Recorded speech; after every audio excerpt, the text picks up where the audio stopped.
sector participation has become a critical tool in addressing infrastructure gaps, enhancing service delivery, and promoting sustainable development.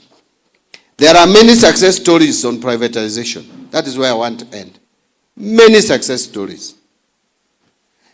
This Safaricom we are talking about today, and by the way, we are not privatizing Safaricom.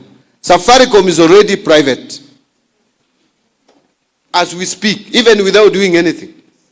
Safaricom was privatized long before, several years back. We are only divesting, meaning we are shedding off more. Safaricom used to be 100% owned by the government. During Moi's government, we released 40%. During Kibaki government, we released 25%. Total, 65%. And the 40% we released went to Vodacom. The 25% we released went to you and I, Kenyans, and other international players, but individuals. Now the 15% we are offloading now will go to, again, to Vodacom. And I will tell you why that is so. But apart from Safaricom, let me just talk about Safaricom first. By the time when Safaricom was being privatized, it was just a department in government, a small thing, small entity, not even efficient at all. Look at what the giant we have today. If we still held to it, this is our national jewel. Security will be compromised, etc. We would still be having that shell. Probably it would be dead by now because of the government inefficiency. But we decided to release Safaricom to the private sector. And now it is the most profitable company, not just in Kenya, in the region, East and Central Africa. There is no more profitable company than Safaricom. But let me tell you, the telco sector, telecommunication sector is dynamic. It changes by the day. You must be responsive. You cannot just sit back and say we are big, we are giant. Giants have fallen. You need heavy investment continuously. Safaricom is expanding to Ethiopia. It will probably expand to another jurisdiction. If we still hold shares, a lot of shares as government, and the company requires more money, do you know what will happen? They will do what we call in finance capital call. They say, oh, shareholders, we need more money. We need 50 billion. Shareholders, give us the money. The government of Kenya, your percentage out of 50 billion is 20 billion. I am seated there at the treasury, I'm doing my math and calculation, and I'm saying, do I put money in capitation? Do I put money in health? Look, I think you are the one who spoke about it. Health require more funding. People are dying. Lecturers are on strike. Medics are at Upper Hill, Duale's office, shouting on top of their voices. Counties are saying they need more resources. They want to go on strike. The COG chairman has called a press conference. Our staff want. So you're asking, do I put money in schools or do I put money in Safaricom? Do I put money in health or do I put money in Safaricom? The decision will be, I have not enough money. I will only put money in schools. I'll put money for lecturers' pay. You Safaricom inaweza ngoja. But the law in business is this. Once a company makes a call and you are not able as a shareholder to meet your part of the bargain, the other partners will come in and will buy your shareholding, whether you like it or not. And by the end of the day, our capital will dilute, whether we are ready for it or not. And we will not even get a shilling. They will take it for free. It has happened with KCB before. Kenya Commercial Bank. Our shares as a government was diluted by other shareholders because we were not able. So if you insist in keeping too huge shareholding in a progressive company like Safaricom, you are risking, my friend. And that is what some of these people are not telling you. Either because they don't know, or even if they know, they want to play politics with something so significant. And don't tell me why hasn't it happened before. If it has not happened before, it does not mean it will not happen. If you are what you are sold, sitting in an office, you must be progressive in thinking. And I've told you it has happened with the KCB. Why can't it happen with Safaricom? And the Safaricom is expanding. They will need more resources to invest. Then we need to release some of the shares so that we don't retain so much share ownership. Secondly,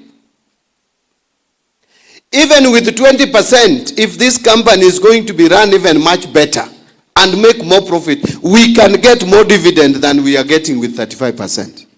When we held 100% of shares in Safaricom, how much dividend were we getting? Ilikuwa kidogo sana. Saa hii with only 35%, we were getting about 16 billion per year.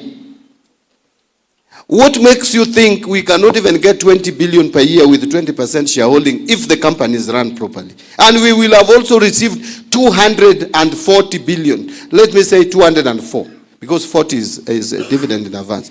204, and we are giving up how much per month, per year? We are giving up about 6 billion, 7 billion per year. How many years will it take you to recoup your 204? 30. That you have not even factored the time value of money, because 200 billion received today is not the same 200 billion we will be receiving in tranches kidogo kidogo as we go forward. Now, that is what we are trying to do. And when we get this money, and I will explain to you where this money is going. But before, there are concerns about data protection, about our security as a country. The operations and decisions of security, data protection is not governed by shareholders. Even right now, we only own 35%. But the government still controls. The law of Kenya still dictates how our data is protected. The data protection is protected by law.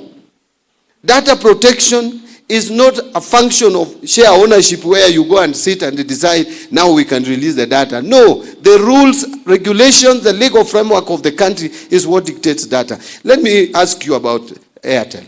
Is Airtel not doing the same thing as Safaricom? It's only that Safaricom is bigger. They also have your data. Are your data not protected? Those of us who have Airtel lines. Why is it protected? Yet Airtel is 100% foreign owned. The government has 0 shares in Airtel. The people of Kenya have 0 in Safaricom. It is owned by foreign investors. And it has our data almost the same way Safaricom has our data. So whoever is telling us about that, our data will be exposed. You don't understand how this thing works. The data protection is protected under the Data Protection Act. There is a communication authority.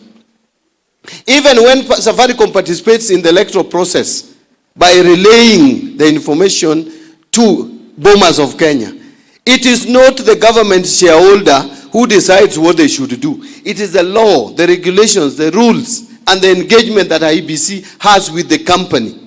And we are protecting this company even with this divestiture. The ownership, the management is still going to be Kenyan. It is a Kenyan citizen who is going to be the CEO. The board membership of 2 is going to be maintained. All independent board members will still be Kenyan. So there is nothing we are losing here. Let me now come to a conclusion on how are we going to use this money. The concerns you have is what we are also trying to cure at the national government level. We don't want to get this money and start paying salaries and start paying recurrent expenditure, because that is what has been done before. We are creating a national infrastructure fund, and we are also creating what we call sovereign wealth fund. These 2 funds have a function. The sovereign wealth fund will have a small portion of this, the proceeds of this divestiture.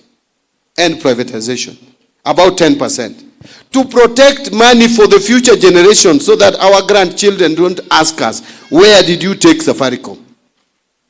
Where did you take KPC? We are leaving some money in sovereign wealth fund for the future. Kenya has not had sovereign wealth fund, yet Botswana has. A country like Norway has sovereign wealth fund which can fund their budget forever. They don't need to tax their people or do anything. They have money that they have loaned to other sovereign states and giving them money. The Eurobonds we are buying, some of them it is money from Norway that we are getting to fund our budget. They have money, we just pay them every year. We are paying them and they are running their affairs without even taxing their people. That is where Kenyans should be. Even if it is not in our generation, we should start it for the next generation. So that 100 years from today, Kenya can be able to run. Don't be selfish. Don't ask yourself, why do we think about 100 years? If our great-grandfathers were never selfish, we would be in a better position today. I don't know whether I'm communicating to anyone. Am I speaking to anyone in the room? Let me convert myself into a preacher. Am I talking to anyone there? National Infrastructure Fund. What is it all about? People have not understood this fund. Many people ask me questions that clearly are irrelevant. So I realize Kenyans have not understood what we are trying to do. What we are saying is this. The economy we have today is struggling still. It was worse. Let me just share this with you, ladies and gentlemen. When I got into this ministry, and I'm sure many of you followed, I lost weight terribly. I thought of running away from the ministry. But I said, if I run away, who will do it? Someone must do it. Because I got into the ministry, and unafika 15th of the following month na hata hujamaliza kulipa mshahara ya wafanyakazi wa serikali. And the debts are coming for payment. You don't know whether you are going to pay or not. We say this every day. Some of you think it is a joke. IMF categorized Kenya among 5 other countries in Africa.